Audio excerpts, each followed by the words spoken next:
Over thinking. ఈ over thinking అనేది చాలా variety types of over thinkings ఉంటాయండి.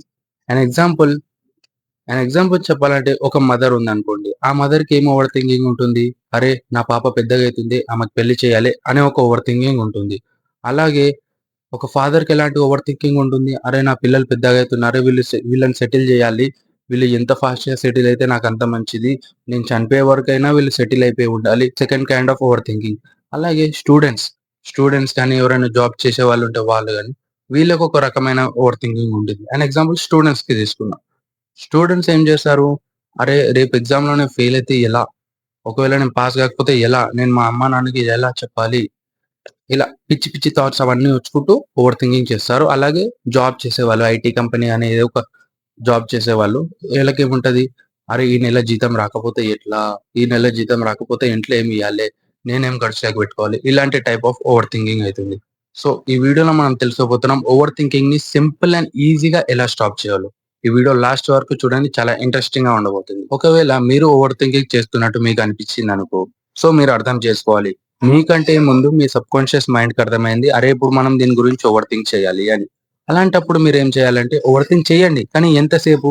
Just 5 minutes. 5 మినిట్స్ కంటే ఎక్కువ సేపు ఓవర్ థింకింగ్ చేయకండి. అండ్ ఓవర్ థింకింగ్ చేసేటప్పుడు గిట మీరు దేని గురించి చేస్తున్నారు?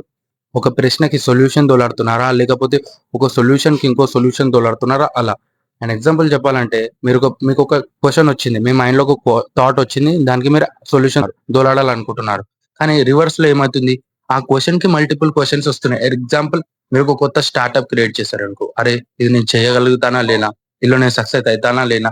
ఇది నా వల్ల అయితుందా? లేదా? ఇలాంటి మల్టిపుల్ క్వెషన్స్ రన్ అయితూ ఉంటాయి మీ బ్రెయిన్‌లో. కానీ మీరు ఒక్క సెకండ్ ఆగి ఆలోచిస్తే మీకొక క్వెషన్ వచ్చింది. నేను ఈ స్టార్టప్ చేస్తే నేను సక్సెస్ అయితానా? కానా? దీనికి మీరు 100 క్వెషన్‌లు దోలాడడం కంటే 100 సొల్యూషన్స్ దోలాడండి. 100 సొల్యూషన్స్ దోలాడినప్పుడు మీకేమైతదంటే మీ సబ్‌కాన్షియస్ మైండ్‌లో already hundred of hundreds of solutions ఒక్కో క్వెషన్‌కి పడుంటాయి. అలాంటప్పుడు మీ మైండ్‌లోని ఒక క్రియేటివ్ సెల్ యాక్టివ్ అయితుంది. ఆ క్రియేటివ్ సెల్ యాక్టివ్ అయినప్పుడు మీకు నెక్స్ట్ వచ్చే 100 క్వెషన్‌లలో ప్రతి ఒక్క దానికి సొల్యూషన్ ఉండిపోతుంది మీ మైండ్‌లో. సో, ఇది నేను ఎక్స్‌పీరియన్స్‌తో చెప్తున్నా. చాలా గ్యారంటీగా వర్క్ అయితుంది. మీరు గిట్ట మీ డైలీ లైఫ్‌లో యూజ్ చేసుకోండి. ఒక్క ప్రశ్న వచ్చినప్పుడు దానికి 100 సొల్యూషన్స్ దోలాడండి. 100 సొల్యూషన్స్ క్రియేట్ చేయండి. మీరు ఇలా ఓవర్ థింకింగ్ చేస్తే అది మీకు పాజిటివ్ కిందకొస్తుంది. అలా కాకుండా ఒకటే ప్రశ్నకి మీరు 100 ప్రశ్నలు యాడ్ చేసుకుంటా పోతే మీకు నెగెటివ్ ఓవర్ థింకింగ్ అయితుంది. Simple and clear. So, I hope ఈ వీడియో మీకు హెల్ప్‌ఫుల్ అయ్యుండొచ్చు. ఒకవేళ మీకు ఈ వీడియో హెల్ప్‌ఫుల్ అయ్యి ఉంటే లైక్ అండ్ సబ్స్క్రైబ్. నేను మళ్ళొచ్చి వీడియోలో మీతోటి కలుస్తా. అంతవరకు సైనింగ్ ఆఫ్ హర్నా టాక్స్.